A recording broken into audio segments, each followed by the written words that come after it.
समसामयिक विषयमा आफ्ना धारणा राख्नको लागि हामीसँग उपस्थित हुनुभएको छ भीमेश्वर बाबा। स्वागत छ सर यहाँलाई। जय होस्, जय देश। अहिले यो भइरहेको घटना तपाईलाई अवगतै होला हैन? जस्तो यो भ्रष्टाचार मुद्दामा परिराख्नुभएका यो तपाईको भिजिट भिसाको विषयमा परिराख्नुभएका हाम्रो गृहमन्त्री रमेश लेखकज्यूले उहाँ पनि आबद्ध हुनुहुन्छ भन्ने कुराहरू सामाजिक सञ्जाल मार्फत धेरैले टीका टिप्पणी गर्दै आएका छन् हैन? र उहाँले चाहिँ पछिल्लो अवस्थामा भन्नुभएको छ कि यदि म माथि लागेको आरोपमा मेरो एउटा कुनै प्रत्यक्ष रूपमा भेट्नु भयो भने म चाहिँ पार्टीबाट राजीनामा दिन्छु र राजनीतिबाटै राजीनामा दिन्छु भनेर चाहिँ उहाँले भन्नुभएको छ। कसरी हेरिराख्नु भएको छ सर? सर्वप्रथम त सम्मानित गृहमन्त्रीलाई 6 महिना अगाडि त्यही मञ्चमा, त्यही बेन्चमा, त्यही रुममा बसेर तपाईले के अभिव्यक्ति दिनुभएको थियो, repeat and repeat again and tail the others के हैन? मैले त्यसैले तपाईहरुको क्यामेरामा बारम्बार के भन्छु, अरूको लागि खाल्टो नखानु, त्यो खाल्टोमा स्वयं आफै गएर फस्नुहुन्छ। आज गृहमन्त्री फस्नुभयो हैन? तर गृहमन्त्री आफैलाई थाहा छैन चाल कसको हो भनेर है। यहाँ खतरनाक खेलाडीले खेल खेलिरहेको थियो भनेपछि गृहमन्त्रीलाई फसाउन खोजियो, राइट? आजसम्म इतिहासमा उसको पछाडि जो लाग्छ नि त्यो मान्छे पतनै भएर छोड्छ, पतनै भएर छोड्छ। गृहमन्त्रीको पछाडि जो लाग्छ त्यो पतन हुन्छ हैन? प्रधानमन्त्रीको पछाडि जस्तै रवि कसरी भयो र विगतका धेरै प्रधानमन्त्रीहरू छन् हैन? हाम्रो वामदेव गौतम हजुर कसरी पतन भए। हजुर उहाँले पनि प्रधानमन्त्रीज्यूसँगै टक्कर लिएर चाहिँ उहाँ पतन हुनुभयो। तपाईले भन्न चाहनु भएको यही हैन? हैन, गेम खेल्यो, गेम खेल्यो। गेम खेल्यो। गेम चाहिँ कसले खेल्यो? सरकार पक्षबाट खेल्यो स्वयं। तपाईको अहिले जुन उहाँलाई अनुसन्धान भने हतियारको प्रमुख को? प्रधानमन्त्रीको एकदम प्यारो प्रिय अङ्गालो मारेर च्यापेर राखेको व्यक्ति। अनि उहाँलाई छापा मार्न गयो को? तपाईले यसरी फेरि यस्तो हुँदैछ है भन्ने इन्फर्म गर्यो कसले? ठुलो खेल छ यो खेल। बाबुजी चाहिँ गृहमन्त्रीलाई फसाइयो हैन? हैन, गृहमन्त्री निर्दोष हैन, फसाइयो भन्ने हैन, अनि तर घुमाएर जालमा पारियो के। गृहमन्त्री निर्दोष चाहिँ हुनुहुन्न यो विषयमा? निर्दोष भनेकै छैन नि, तर खेल खेलाडीका, गेम खेलाडीका। तर गृहमन्त्रीज्यूले, रमेश लेखकज्यूले चाहिँ यतिखेर योभन्दा अगाडिचोटि जुन कुरा बोल्नु भएको थियो, जतिखेर रवि लामिछाने गृहमन्त्री हुनुहुन्थ्यो हैन, यदि गृहमन्त्रीको कुनै पनि क्रियाकलापमा संलग्नता छ भने उहाँले पार्टीबाट राजीनामा दिनुपर्छ हैन, एउटा अनुसन्धान गर्न चाहिँ दिनुपर्छ भन्ने कुरा उहाँले आफैले आफूले अभिव्यक्ति दिनुभएको थियो। त्यही अभिव्यक्तिको चपेटामा अब उहाँ पर्नुभयो। आफूले बोलेको कुरा आफैले कार्यान्वयन गर्ने कि नगर्ने यो प्रश्न छ गृहमन्त्रीसँग। तर उहाँले अहिले गल्ती गरेको छु त मैले भन्नुभएको छैन, म माथि लागेको आरोपको एउटा प्रमाण लिएर आउनु भनेर भनिराख्नु भएको छ। रविले पनि गल्ती गरेको थियो नि त, जबरजस्ती राजीनामा दिन लाउनु भएको हो नि त, संसद अवरोध गरे हो नि त। अहिले विपक्षले अहिले पनि त संसद आपत्ति गर्नै पर्छ, राजीनामा गर्नै पर्छ, राजीनामा दिनै पर्छ हैन? साँच्चै नै भन्यो भने नेपाली काङ्ग्रेस स्वाभिमानी हुने हो र आफू भविष्यमा पतन नहुने हो भने अहिलेको सरकारलाई साथ र समर्थनबाट फिर्ता लिनुपर्छ, फिर्ता लिनुपर्छ। एउटा पागल जस्तो अभिव्यक्ति दिने प्रधानमन्त्रीलाई, पागल जस्तो अभिव्यक्ति दिने प्रधानमन्त्रीलाई सदैव साथ दिएर कति दिन बसिराख्ने? एउटा प्रधानमन्त्री भनेको जनताको प्रधानमन्त्री हो, देशको प्रधानमन्त्री हो, कुनै एउटा साङ्गठिक गुन्डाहरूको होइन। तर उहाँले के भन्नु, काठमाडौँ क्याप्चर गर युवा सङ्घलाई होइन। अहिले सुन्नु न, होइन पहिले सुन्नु न, जस्तो अहिले पछिल्लो अवस्थामा हाम्रो शीर्ष नेताहरूका पोलहरू खोलिँदै आएका छन्, तर जति पोल खोलिए पनि उहाँहरूमाथि अनुसन्धान हुँदैन। यो राजनीति दबाब हो। तपाईको ठुलो बडा मान्छेलाई चाहिँ कानुनले छोएन, सानातिना मान्छेलाई कानुनले छोयो। निर्दोष व्यक्तिलाई तीन कुनै घटनामा कति निर्दोष मानिसहरू फसेका छन्। स्वयं काण्ड आफूले गर्न लाग्छन्, स्वयं गोली आफूले चलाउन लाग्छन् स्वयं विस्फोट आफूले गर्न लाग्छन्। होइन त्यसरी आरोप लगाउँदै गर्दा त आफूलाई पनि अप्ठ्यारो पर्ला नि गुरु। होइन मलाई अप्ठ्यारो पर्छ भनेर कति दिन चुप लाएर बस्ने क्या। अब सबै नेपालीहरू यसरी नै बसिराख्ने त हो। मैले के भनेको छु, मैले अपराध गरेको छु, मैले तथ्य सत्य छानबिन गर सरकारलाई यति मात्र भनेको छु। हो बलात्कार छ, यही केसमा सरकारले मलाई थुन्न सक्छ, मार्न सक्छ, झुटी अभियोग लगाउन सक्छ। तर मेरा जिजु बाजे पनि त यो देश बचाउनलाई बङ्करमा गएर सुतेर छाती दिएर मुटु कलेजो दिएर रगत दिएर बचाएको देश हो नि त। आज म सत्य नबोल्ने। तर यसरी सत्य बोलिरहँदाखेरि तपाईँको कतिपय निर्दोष व्यक्तिलाई जेलमा लगेर राखिएको छ। बाबा राखिएको छ, म पनि जान्छु, तर जान्छु म मर्छु भन्दैमा मृत्युसँग डराएर सबै कायर भएर मात्नुभन्दा स्वाभिमानी भएर मर्नु ठिक छ के। तपाईँ लड्नुहुन्छ? लड्छु। म मात्रै होइन, सबै स्वाभिमानी नेपाली जो राष्ट्रभक्त छ, देशप्रेमी छ। तर अहिले यो पछिल्लो अवस्थामा भइरहेका यी खटपटहरू, राजनैतिक खटपटहरू भए होइन, देशलाई जोगाउँ भन्नेतिर कोही पनि लाग्नु भएको छैन। कसको पर्दाफास गरौँ, कसलाई फसाउँ भन्नेतिर लागिराख्नु भएको छ। भनौँ सोझो हिसाबमा भन्दाखेरि खुट्टा तान्ने प्रविधितिर लागिराख्नु भएको छ होइन। किन थाहा छ तपाईँलाई? काण्डै काण्ड छ क्या। एउटाको काण्ड निभाउनुलाई एउटा काण्ड निभाउनुलाई अर्को काण्ड निभाउनुलाई अर्को काण्डै काण्ड गरेर नेपाली जनतालाई भ्रम सृजना गरेर सरकार चलाइराखेको छ। तर कति दिन क्या कृत्रिम अक्सिजन लिएर कति दिन बाँच्नुहुन्छ क्या। एक दिन बन्द हुन्छ ती पाइपहरू, फुट्छन् ती पाइपहरू, अनि त्यहाँपछि मृत्यु अवश्य छ। पछिल्लो अवस्थामा हामीले हेरिरहँदाखेरि जब रमेश लेखकको चाहिँ यो हरकतहरू हामीले सुनिरहँदा बुझिरहँदाखेरि पार्लियामेन्टमा पनि यो कुराहरू उठेको छ। त्यहाँ त तपाईँको रासोपाको सांसदहरूले अवरोधै गर्नुभएको छ होइन।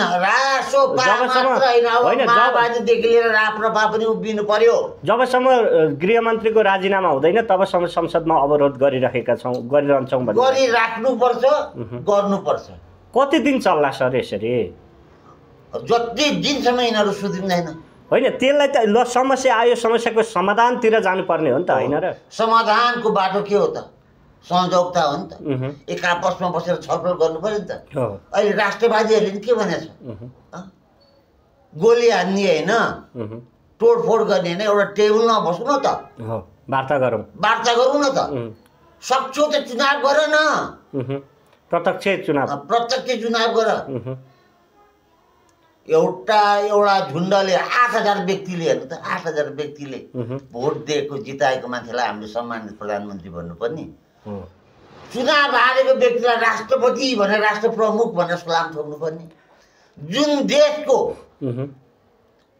देशको पिता भनिन्छ नि, राष्ट्रपति भन्छ, ऊ विदेशीको हजुरबा, विदेशीको बाउ, विदेशीको ससुरा, विदेशीको हजुरबाउ, विदेशीको बाउ, अनि हाम्रो नेपालको राष्ट्रपति हामीले ढोक्नु पर्यो, सलाम ठोक्नु पर्ने। अनि यो व्यवस्थालाई मानिराख्ने, सलाम ठोक्ने। हामी कतिसम्म मूर्ख, अनपढ, अन्धो नेपाली के अबुझ छौँ हामी। अवश्य होइन, हामी अबुझ भएकै कारणले गर्दाखेरि देश यहाँसम्म पुर्याउन सफल भए हाम्रा नेताहरू, जसलाई हामीले जिताएर उभिराखेको कुन दृश्यले उभिराखेको, कुन दृश्यले कराइराखेको र तिनीहरूको रगतमा के छ क्या। भोलि 15 गते आमा कस्ता पुत्र जन्मायो के। म त यो धरती आमालाई सँग रिसाउँदैछु के।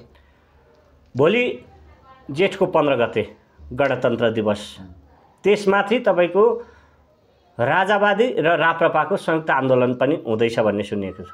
हुँदैछ होइन। त्यही आन्दोलनमा फेरि हाम्रा सम्माननीय प्रधानमन्त्री केपी शर्मा ओलीज्यूले के भन्नुभएको छ भने एमाले मय बनाउनु पर्छ भनिराख्नु भएको छ। कसरी हेरिराख्नु भएको छ यो कुरालाई? कसरी बुझ्नुहुन्छ? सम्माननीय प्रधानमन्त्रीज्यूले भनेकै तर्फले हामी जानुपर्ने हो होइन? जनता त्यसरी प्रधानमन्त्री भएर एमालेको कब्जामा काठमाडौँ रहनुपर्छ, अपहरण गर्नुपर्छ भने जनताको अभिव्यक्तिको हनन जनतालाई बन्धक बनाएको छ, शरीर बन्धक बनाएको छ। त्रासित भएर मानिसहरू त्यो दिनका लागि भोलिका लागि मानिसहरू कहीँ नजाने केही नगर्ने भनेर मानिसहरू ढोका थुनेर बन्द भएर बसेका छन्। भनेको जनताहरूलाई बन्द गरेको शरीर बन्धक मुद्दा लाग्छ, सङ्गठित अपराध शरीर बन्धकको मुद्दा लाग्छ। यो इन्टरनेसनल केस हो। तर उहाँले त भन्दै हुन्छ नि एमालेमय बनाउनुपर्छ, आन्दोलन रोकिनुपर्छ भनेर। त कब्जामा जानुपर्छ, कुनै प्रोटोकल हुँदैन, कब्जा गर। कब्जा कसरी गर्ने त? तपाईँको पहिले प्रधानमन्त्रीको आदेश सुन्नु भएन? हाल्नुहोस् न, त्यो पनि काटेर हाल्नुहोस् न। होइन 15 गते पहिलेको 11 बजेदेखि 2 बजेसम्म युवा सङ्घको कब्जामा हुनुपर्छ। आदेशपछि होला अहिले मैले भनिहालेँ तयारी हो। प्रोटोकल मान्नु पर्दैन भन्ने अर्को, जहाँ भेट्छ त्यहाँ ठोक म जिम्मेवारी लिन्छु भने के गोकुल बास्कोटाले भन्नुभएको छ नि यो कुरा। त मुद्दा चल्छ। एकजना मान्छेलाई एक थोपा रगत बस्छ पनि त्यसको जिम्मेवारी सम्मानित प्रधानमन्त्री र गोकुल बास्कोटा हुनुपर्छ। यिनीहरूलाई यही मुद्दामा जेल ठोकिन्छ। तर अब हेरौँ 15 गतेको त्रास अझै पनि जनतामा गइसकेको छैन, त्रासमै छन् अझै। राजावादी आन्दोलन र राप्रपाको संयुक्त आन्दोलन हुँदैछ 15 गते, होइन? त्यतिखेर के पहिलेकै जस्तो जनताहरू चाहिँ सडकमा उर्लेलान्? अवश्य। कसरी? भोलि देख्नु थियो कसरी के कहाँबाट त्यो भोलि देख्नु। त त्रसित त छन् नि त, गोली हान्यो, असुर ग्यास हान्यो। राणा कालमा पनि त्रासित थिए, झुन्डाएर मारेको थिए 4 शहीदहरूलाई झ्याली पिट्दै। तर राणा शासन त गयो नि, होइन? पञ्चायत कालमा पनि त्रासित थिए, स्वयं राजा आफू आर्मीका कमान्डिङ चिफ थिए, प्रहरीका प्रमुख थिए। राज संस्था त गयो त, होइन? तर कतिपयले भनिरहेका छन् कि 15 गते आन्दोलनको तिनकुने आन्दोलनको चाहिँ तपाईँको नेतृत्व दुर्गा प्रसाईले गरेर यी मान्छे ल्याए। तर अब त्यतिसम्म क्षमता भएको, त्यतिसम्म जनता उतार्न सक्ने क्षमता भएको मान्छे चाहिँ कोही पनि छैन। त्यही भएर 15 गतेको कार्यक्रम चाहिँ खल्लो हुन्छ भनिरहेका छन् नि त। होइन, अब दुर्गा यो सत्य पनि हो, कतिहरूले त्यो सोच राख्नु यथार्थ सत्य पनि हो। तर दुर्गा प्रसाईले आफू जेल जानुभन्दा अगाडि सयौँ दुर्गा प्रसाई जन्माएर जानुभयो क्या, स्लम छ उहाँलाई। त्यो भएर अब सयौँ दुर्गा प्रसाई छन्, त्यसैले दुर्गा प्रसाई नभएर हुँदैन। सम्पूर्ण दुर्गा प्रसाई समर्थकहरू त्यहाँ उत्रिनुपर्छ। जसले दुर्गा प्रसाईलाई रिहाइलाई चाहन्छ, जसले दुर्गा प्रसाईलाई माया गर्छ, यो माटोलाई माया गर्छ, उहाँहरू पनि आउनुपर्छ। एउटा अभियन्ता र धर्मगुरु भएसँगै, होइन, देशको स्थिति अब कतातिर ढल्केला त? अब यो देशको स्थिति 15 गते पछाडि प्रधानमन्त्रीज्यूले राजीनामा दिनुहोला अथवा 15 गते पछाडि राष्ट्रसत्ता पुनर्स्थापना होला कि लाग्छ हजुरलाई? यो देशको जसरी योग ध्यान तपस्या तान्त्रिकले तपाईँहरूलाई भर्खर एउटा कुरा थाहा भयो, म यो मन्दिरमा बसिरहेको कि तपाईँहरूलाई त्यहाँ मान्छे झुन्डेर मऱ्यो भनेर भने नि मैले पठाएँ नि भर्खरै, होइन? यो हामीसँग शक्ति हुन्छ कि। त्यसैले यो देशको स्थिति परिस्थिति के हुन्छ यो पनि हामीलाई थाहा हुन्छ कि। अनि थाहा हुन्छ भने स्पष्ट बताइदिनुहोस् न। त्यसैले त मैले 15 गते पछाडि के होला त? हो, अब यथार्थमा सत्य बोल्नुपर्छ। हामी जस्तो धर्मगुरुहरूले राजालाई हामीले दिएको कति सन्देशहरू राजाले पनि पालन गरिबक्सेन। त्यही कारण हो, नभए 15 गते काट्नु थिएन, होइन? जसरी हामीले गोर्खा जानु, गोरखकालीलाई पूजा गर्नु, गोरखनाथको पूजा गर्नु भनेका थियौँ। तर जानु त भयो, तर शुक्र अन्नको टाइममा जुन बेलामा सही साहित्य थिएन। त्यसपछि नारायणीमा छिराएर जजमान गुरुङले 11 गतेदेखि जनताको नाममा सम्बोधन गर्नु, जनतालाई भेला गर्नु, यो कार्य गर्नु। राजालाई जुन गाइडलाइन हामीले दिएका थियौँ, राजा स्वयंले गाइडलाइनको पालना नगर्नाले अलिकति ढिला हुन सक्छ। तर जसरी मैले भनेको थिएँ तपाईँहरूकै मिडिया मार्फत भने 2 जना व्यक्तिको मृत्यु अवश्य छ, त्यो हो दुर्गा रवि, यिनीहरूलाई जीवित लास बनाउने छन् भनेर भनेको थिएँ मैले। तर अहिले जिउँदै लास जस्तो भइसक्यो। एकताल ढुङ्गामा लेखेर सत्य भएन। अझसम्म पत्रकारमा चाहिँ यति बोल्नुहोस्, तपाईँहरू मेरो इन्टरभ्यू लिनुभएको वर्षौँ भयो, आजसम्म मैले बोलेका गरेका भविष्यवाणीहरू एउटा कुनै गलत छैन, गलत छैन। गलत छैन, यो पनि जाँदैन।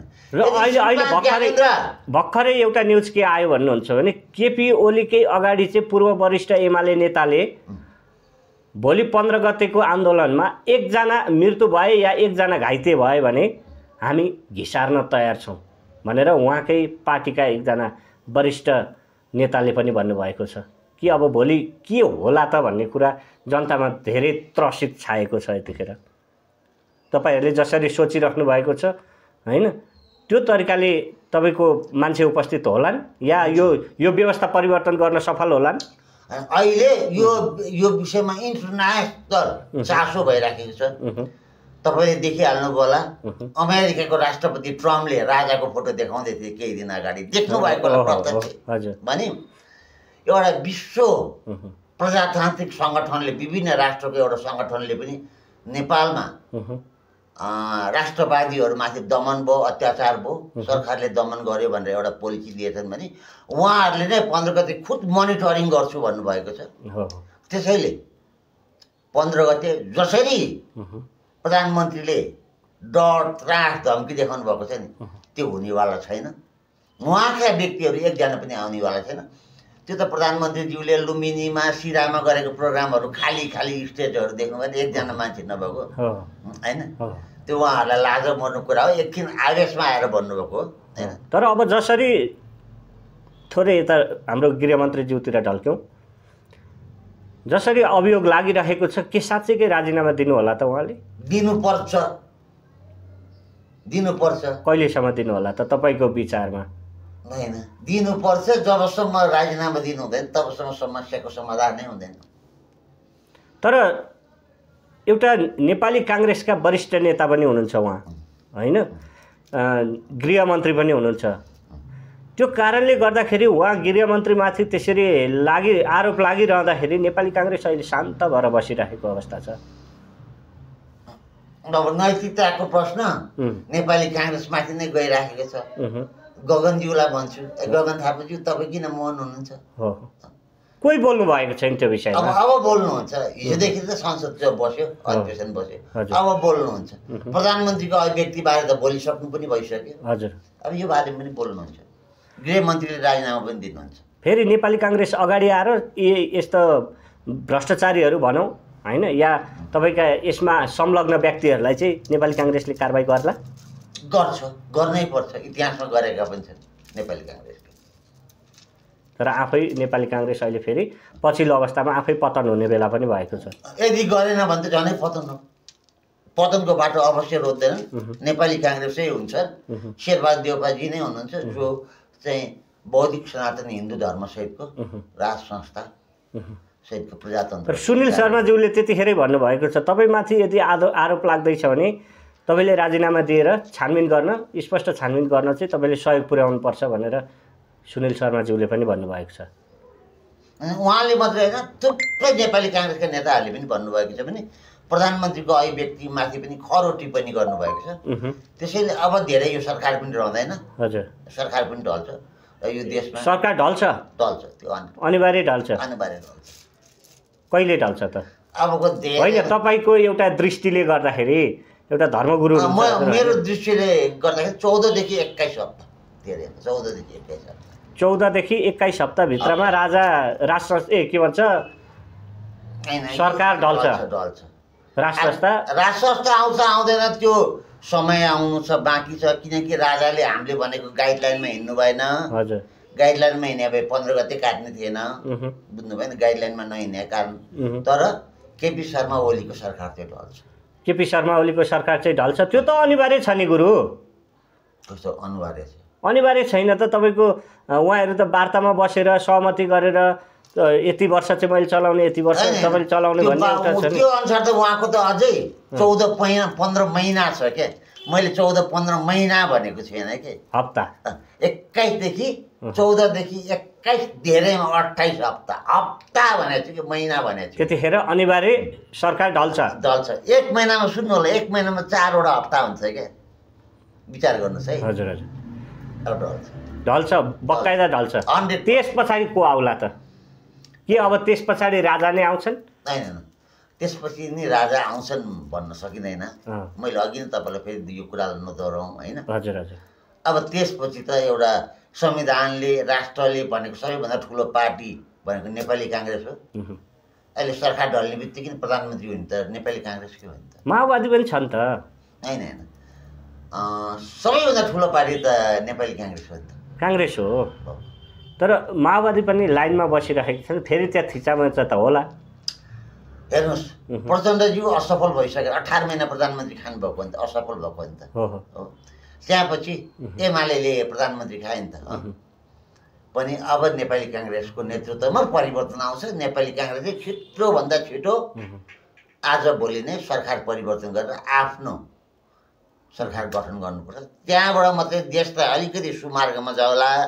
यदि नेपाली काङ्ग्रेस आँखा चिम्लेर यसलाई मान्ने हो भने न त किस्तीमा अहिलेका प्रधानमन्त्रीले नेपाली काङ्ग्रेसलाई सरकार सुम्पिन्छ, न त शेरबहादुरज्यूको ज्योति खिलेर आएको नै पुग्छ है।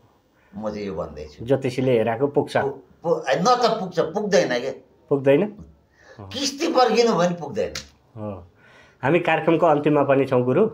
अन्तिममा मैले एउटै मात्रै प्रश्न गर्न चाहेँ हजुरलाई।